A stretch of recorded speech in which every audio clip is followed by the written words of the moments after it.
பார்த்து கேட்கிறார். ஒரே ஒரு கேள்வி கேட்கிறார். பகவானே, உன்னை அடைய வேண்டும் என்று சொன்னால் நான் உற்றவனாக இருக்க வேண்டுமா, அயலவனாக இருக்க வேண்டுமா? நான் உற்றவனாக இருக்க வேண்டும் என்றால் எனக்கு என்னென்ன தகுதிகள் இருக்க வேண்டும்? பாதாளம் ஏழினும் கீழ் சொற்கழிவு பாதமலர்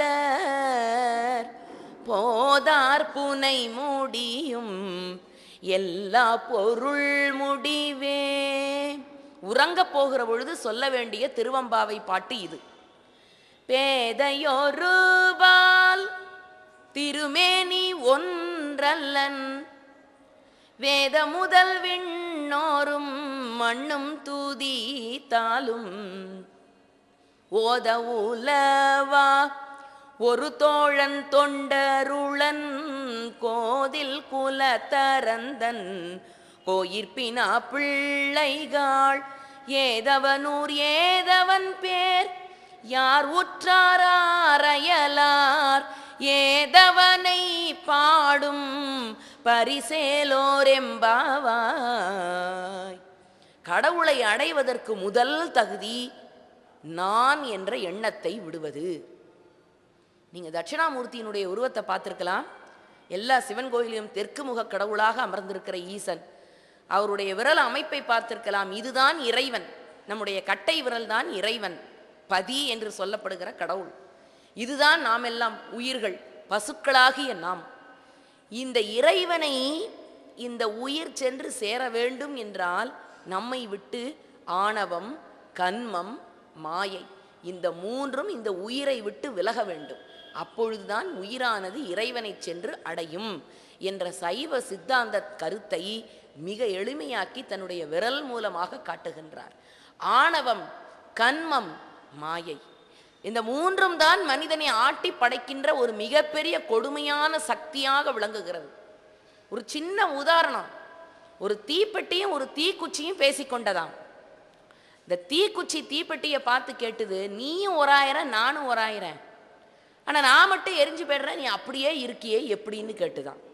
அதுக்கு தீப்பெட்டி சொன்னதாம், உன் தலையை கவனித்தாயா, கனம் இருக்கிறது, ஆகவே நீ எரிந்து போகிறாய். என்னிடத்தில் கனம் இல்லை, ஆகவே நான் நிலைத்து நிற்கிறேன் என்று சொன்னதாம். ஒரு சின்ன உதாரணம் தான், ஆனால் வாழ்க்கையிலே மிகப்பெரிய கருத்தை நம் உள்ளத்துக்குள்ளே கொண்டு வந்து சார்ச்சுகிறது. ஒரு குருவும் ஒரு சீடரும். குரு சொல்லுகிறார், கங்கை நீரை புனிதமாக யார் கொண்டு வருகிறார்களோ அவர்களுக்கு நான் ஞானத்தை போதிக்கப் போகிறேன். முதலாவது சீடன் போனான், கங்கை நீரை புனித நீரா கொண்டு வந்து வச்சான். குருநாதர் கேட்டார், எப்படிடா நீ புனித நீரை கொண்டு வந்தேன்னு. குருதேவா, நான் ஒன்று பெரிய வேலை செய்யல, போகும் பொழுதே ஒரு வடிகட்டி கொண்டு போனேன், கங்கை நீரை வடிகட்டி வழியா விட்டேன், எனக்கு புனித நீர் கிடைச்சதுன்னா. குரு சிரித்து கொண்டே சரி அப்படி வையினார். அடுத்த சீடன் போனான், அவனும் கங்கை நீரை புனித நீரா கொண்டு போய் கொடுத்தான். குருநாதர் கேட்டார், அவன் சொன்னான், அங்க இருக்கக்கூடிய பாசத்தை எல்லாம் விலக்கி கொண்டே போனேன், நல்ல நீரை மட்டும் எடுத்து இந்த கமண்டலத்தில் பிடித்து கொண்டு வந்தேன் குருதேவான்னார். குரு சிரித்து கொண்டே சரி வையினார்.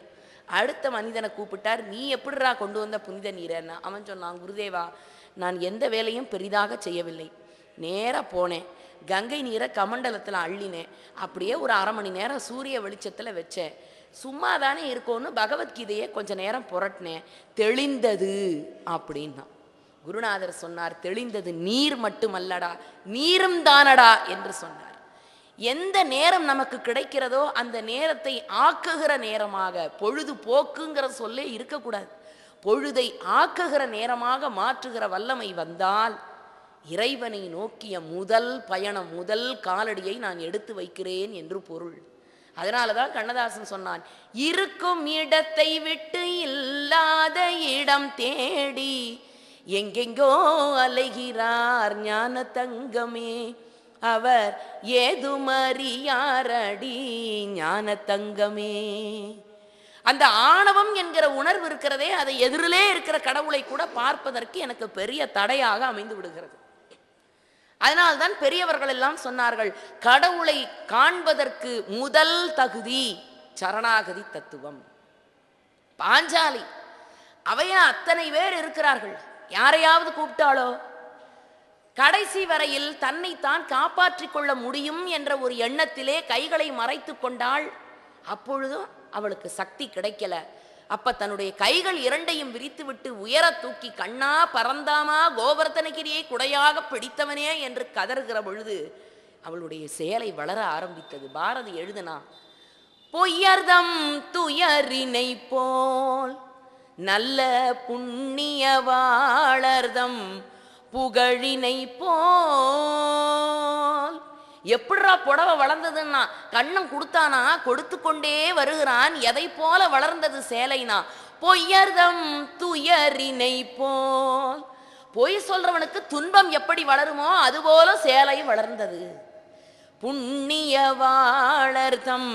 புகழினை போல் தையலர் கருணையை போல் கடல் சலசல தெரிந்திடும் அலைகளை போல் பெண்ணொளி வாழ்த்திடுவார் அந்த பெருமக்கள் செல்வத்தில் பெருகுதல் போல் கண்ணபீரானருளால் சேலை வளர்ந்தன வளர்ந்தன வளர்ந்தனவே. கடவுளிடத்தில் உற்றாராக நாம் செல்வதற்கு முதல் தகுதி எல்லாவற்றையும் இழந்து இறைவனுடைய திருப்பாத கமலத்தில் தன்னை முழுமையாக ஒப்படைக்கின்ற சரணாகதி தத்துவம். அது நமக்கு இருக்கோ? சந்தேகத்தோடு தானே வாழ்க்கையை வாழுகிறோம். கிருபானந்த வாரியார் சுவாமி அழகா சொல்வார், 6 சஷ்டி விரதம் இருந்தால் உனக்கு குழந்தை. 6 சஷ்டி விரதம் இருக்கணும் இல்லையா? இருக்க மாட்டோம். 2 சஷ்டி விரதம் இருந்த உடனேயே நிறுத்திடுவோம். உடனே அக்கம் பக்கத்தில் கேட்பாங்க, என்னமோ சஷ்டி விரதம்னா 6 விரதம் இருக்க, 2 விரதம் இருந்தேன், அப்போவாது ஒரு புழு பூச்சி வயிற்றுல வந்திருக்கணும் இல்லையா? ஒன்றும் வரல, அதனால விட்டுட்டேன்னு. இறைவனை சோதித்து பார்ப்பது, இறைவனிடத்தில் அவநம்பிக்கையோடு இருப்பது, முழுமையாக இறைவனுடைய திருப்பாதத்தில் தன்னை ஒப்படைக்கிற தன்மை நம்மிடத்தில் இல்லை. அந்த சந்தேகம்தான் இறைவனை நம்மிடத்தில் இருந்து அயலவனாக்குகிறது, கடவுளிடத்தில் பேரம் பேச வைக்கிறது. பாரதியை போல கடவுளிடத்தில் பொதுவாக கேட்கிற பக்குவம் நம் மனசுல இருக்கா? விவேகானந்தர் சுவாமி விவேகானந்தர் போனார், ராமகிருஷ்ண பரமஹம்சர் இடத்துல போய் சொன்னார், நீங்க காளியை நேரடியாக காட்டக்கூடிய வல்லமை மிகுந்தவராமே, எனக்கு காளியை பார்க்க வேண்டும். ராமகிருஷ்ண பரமஹம்சர் சொன்னார், உள்ளேதான் காளி இருக்கிறாள், போய் பாருனர். இவள் உன்ன போறதுக்கு முன்னால குருநாதர் இடத்துல சொன்னார், என் வாழ்க்கை மிகவும் வறுமையாக இருக்கிறது, வயிற்று நிறைய பசி, வீட்டில் இருக்கிறவர்கள் சாப்பிட்றதுக்கு ஒன்றும் இல்லை, நான் இதுக்கு வேண்டிய பொருளை காளி இடத்துல கேட்க போறேன்னார். சரி போய் கேளுன்னார் பரமஹம்சர். உள்ள போனார், காளியினுடைய உருவத்தை கண்டார். அவளுடைய கடைக்கண் ஒழுகுகின்ற பார்வையில் தன்னை மறந்தார் விவேகானந்தர். 10 நிமிடங்கள், அரை மணி நேரம், 1 மணி நேரம் தன்னை மறந்த மெய்மறந்த நிலையில இருந்து விட்டு வெளியில வந்தார். வந்த உடனே ராமகிருஷ்ண பரமஹம்சர் கேட்டார், உள்ள போனியே காளி இடத்துல என்னென்னவோ கேட்கணும் என்று சொல்லி கொண்டிருந்தாயே, கேட்டாயா, கிடைத்ததான்னு கேட்டார். விவேகானந்தர் சொன்னார், மறந்தே போனேன் குருதேவா, நான் என்ன கேட்க வேண்டும் என்று நினைத்து கொண்டு போனேனோ அது அந்த அன்னையினுடைய முகத்தை பார்த்த உடனே நான் மறந்து போய்விட்டேன், மன்னிக்க வேண்டும், மீண்டும் ஒரு முறை இந்த அன்னையை பார்ப்பதற்கு நீங்கள் அருள் புரிய வேண்டும், நான் கேட்கணும்னார். சரி மறுபடியும் போய் கேளுன்னார் ராமகிருஷ்ணர். உள்ள போனார். மறுபடியும் அந்த அன்னையினுடைய முகம், அழகான அந்த கருணை ததும்புகின்ற பார்வை, எல்லாவற்றையும் பார்த்தார். விவேகானந்தர் தன்னை மறந்தார். என்ன கேட்க வேண்டும் நினைச்சாரோ எல்லாம் மறந்து போச்சு. மறுபடியும் வெளியில வந்தார், மறுபடியும் மறந்தேன்னார். அப்பதான் ராமகிருஷ்ண பரமஹம்சர் சொன்னார், எப்பொழுது ஆண்டவனை பார்த்தவுடன் இது வேண்டும் அது வேண்டும் என்று கேட்கக்கூடிய எண்ணம் மறந்து போச்சோ அப்பவே உனக்கு ஞானம் வந்து விட்டது, இனிமே நான் கற்றுக் கொடுக்க வேண்டிய பாடம் எதுவும் இல்லை. ஆனா நாம் அப்படியா இருக்கோம்? போறதுக்கு முன்னால லிஸ்ட் தயார் பண்ணி கொண்டு தான் இறைவனிடத்திலே போவோம். ஒரு 10வது படிக்கிற பையன் வேண்டிக்கிறான். எப்படி வேண்டிக்கிறான் இறைவனிடத்துல? பிள்ளையாரே பிள்ளையாரே, நான் இந்த 10th எக்ஸாம் பாஸ் பண்ணனா உனக்கு 100 தேங்காய் உடைக்கிறேங்கிறான். அப்படி பாஸ் பண்ணலைன்னா உன்னையே தூக்கி போட்டு உடைச்சிடுறேங்கிறான். இன்றைக்கு ஆன்மீகம், பக்தி, ஞான வழி போய் பாருங்களேன். ஆன்மீகம் பேச வேண்டும் என்றால் 60 வயதை கடந்திருக்க வேண்டும்ங்கிறான். அப்பதான் ஆன்மீகம் பேசணுமா? 80 வயதை தாண்டியவர்கள் தான் அதை கேட்க போகணுங்கிறான். இன்னைக்கு ஆன்மீகம் என்றால் அப்படிப்பட்ட ஒரு சூழ்நிலைக்கு போய்கொண்டிருக்கிறது. அதை மாற்ற வேண்டிய பெரிய பொறுப்பு நீங்கள் எல்லாம் உங்கள் இளைய தலைமுறை குழந்தைகளை கொண்டு வாருங்கள். அவர்களுக்கு கற்றுக் கொடுங்கள். தேவாரத்தையும் திருவாசகத்தையும் வாய் திறந்து ஒப்புவிக்கின்ற அந்த பழக்கம் அந்த குழந்தைகளுக்கு வர வேண்டும். போர்க்கள பூமியாக இருக்கிற இலங்கையில ஒவ்வொரு வீட்லையும் இருக்கிற குழந்தை தேவாரம் பாடுகிறது, திருவாசகம் பாடுகிறது. ஆனா நம்ம நாட்டில் ஒரு பெரிய அவப்பெயர் என்னடான்னா, சிவபுராணம்னா அது செத்தவன் வீட்டில் சொல்ல வேண்டியதுன்னு நம்ம ஆளு முடிவு பண்ணி வச்சிருக்கான். அது எவ்வளவு உயர்ந்த கருத்துக்களை கொண்ட நூல் தெரியுமா? ஈசனடி போற்றி எந்த அடி போற்றி, தேசனடி போற்றி சிவன் சேவடி போற்றி, நேயத்தே நின்ற நிமலனடி போற்றி, மாயப்பிறப்பருக்கும் மன்னன் அடி போற்றி. இந்த நூலை நம்ம சொன்னா ஒத்துக்க மாட்டோம். ஆங்கில நாடு இங்கிலாந்து நாட்டில் இருக்கிற ஜியு போப் நம்முடைய நாட்டிற்கு கிறிஸ்தவ மதத்தை பரப்புவதற்காக வந்த ஜியு போப் மக்கள்கிட்ட எளிமையா பேசணும்னா தமிழ் படிச்சாதாண்டா முடியும்னு தமிழை கற்றுக்கொண்டார். தமிழை கற்றுக்கொண்டவருக்கு திருவாசகத்தை படிக்கிற வாய்ப்பு கிடைத்தது. திருவாசகத்தை படிக்கிறார்.